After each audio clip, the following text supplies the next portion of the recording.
dito muna ho tayo, mga kababayan. Yung mga DDS, eto na, ang tagal ko nang sinasabi to, mga bossing Chief Amo Sir, no? Ulitin ko, ang sabi, kailangan natin paniwalaan kasi yun yung sabi ng INC na ang kanilang rally ay para daw ho, no, sa kapayapaan, no? Kapag ka natuloy ho ito sa January 13, mga boss Chief Amo Sir, 100% hahaluan po yan, sasabayan po yan nung mga DDS. Di ba?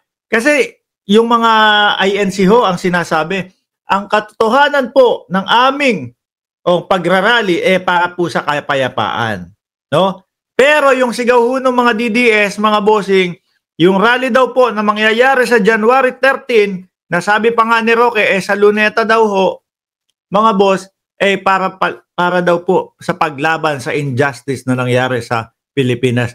Na sabi ng mga DDS, sabi ng mga INC, hindi totoo yan. Para kami sa kapayapaan. Eto daw po. Ang gagawin malamang ng DDS, sasama po doon sa rally. Hahawak ng placard, no? Ilalagay doon yung patalsikin si Bongbong Marcos, bangag ang presidente. So sa madaling salita po, mga kababayan, ang gagawin ng mga DDS dyan, bababuyin yung tema ng Iglesia ni Cristo.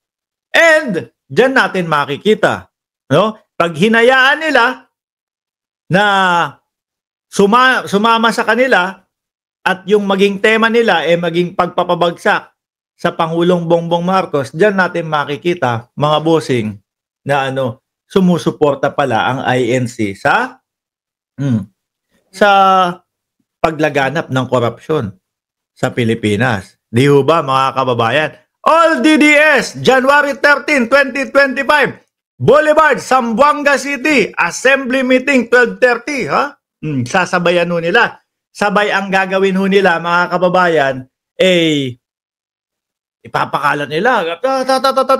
Nakita mo, ito yung itsura namin. No? Napakadami namin. Napakadami namin. Yan ang sumusuporta kay Sara Duterte. No? Nako, mga boss Chief Amo Sir. Bawasan natin yung mga pagpapaniwala dyan sa mga yan. Ano po nangyari doon sa kanilang mga ano tawag doon? Sa pa-EDSA ho nila. Wala ho. Sabi ni John J. Jason, kasiraan ng INC pag nahaluan ng ibang layunin ang kanilang rally. Dahil alam ho naman natin, mga kababayan, na ang lakad po ng DDS, ganyan ho. No? Pagmumukain, napakadami namin. DDS ito. Pipicturan yung EDSA nila. No, may kumpulan dito. Pipicturan doon sa likod. Kumpul yan. Pipicturan sa kabilang gilid. Pipicturan sa kabilang gilid. Pipicturan sa harap. Pagsasama-samahin ho yan. Ganito kami kadami dito sa DDS. Ganito kadami ang EDSA namin. Di ho ba? Mga kababayan. Kaya nasa INC na yan. No? Kung hahayaan nila na mabalaso-baso yung kanilang rally, wala tayong magagawa dyan. No? Sabi ni Kicks TV, di yan makakalusot sa amin kasi may pagkakakalanlan kaming mga INC. Yan. Yan ang maganda doon. Na pag pinictura nila at pag pinalabas, na ito, ganito kami kadami na pumupunta sa EDSA na ayaw kay bangag. Wala. Di ba ho, mga kababayan? Sabi ni Ricky Rase, Sir Mark, wala bang rally for PBBM? Hindi naman ho siguro kailangan ng ating presidente. No? Yung mga nagrarally lang po yung mga gustong mapabagsak ang ating Pangulo. Kaya ang INC nililinaw nila na ito pong gagawin o idadaos naming rally para po sa kapayapaan.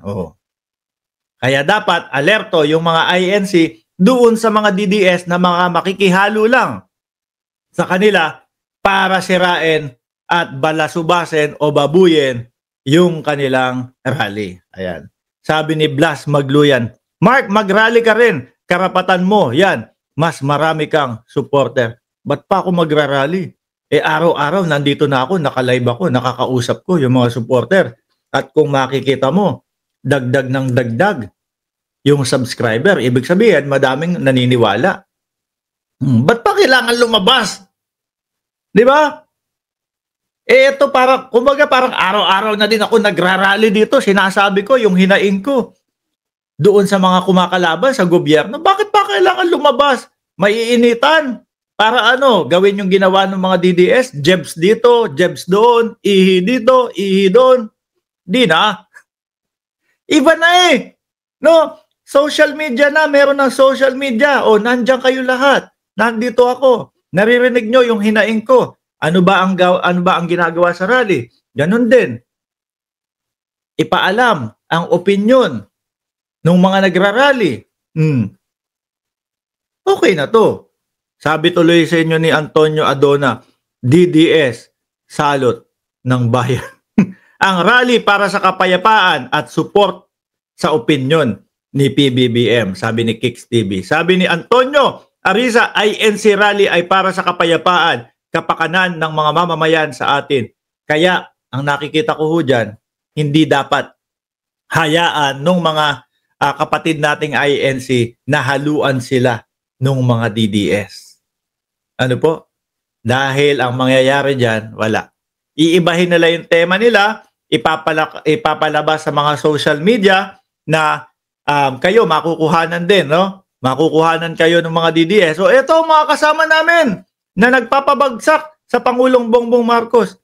Samantalang ang linaw-linaw nung sinabi, no? Susuportahan namin si Pangulong Bongbong Marcos kung ano yung kanyang isinigaw. Pero, mga boss, Chief Amo, sir, yan po ay mananatiling opinion, no? Madami man po ang sumama sa rally, opinion pa lang din po yan.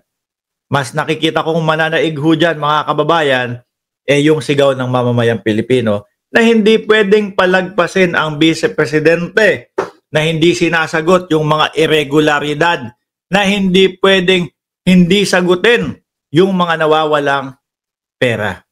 Ano?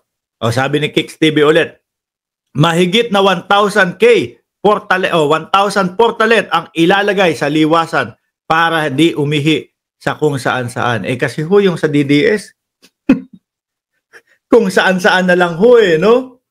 Mga bossing, yung sa DDS ho, mga kababayan, ihi dito, ebak dito, tulog dito, sapin na lang dito, sabay tapat nung camera, palipad kayo dyan. Palipad kayo dyan. Hiyo ba? Ganon ang estilo ng DDS. Bakit ho pumupunta yung mga DDS sa rally? Dahil ho sa mga nauuto nilang mga palipad. Mga boss, Chief Amo, sir, magpapaalam na po ako. No? Yung mga kapatid natin ng mga INC na ready na po na sumama diyan sa rally ninyo, no?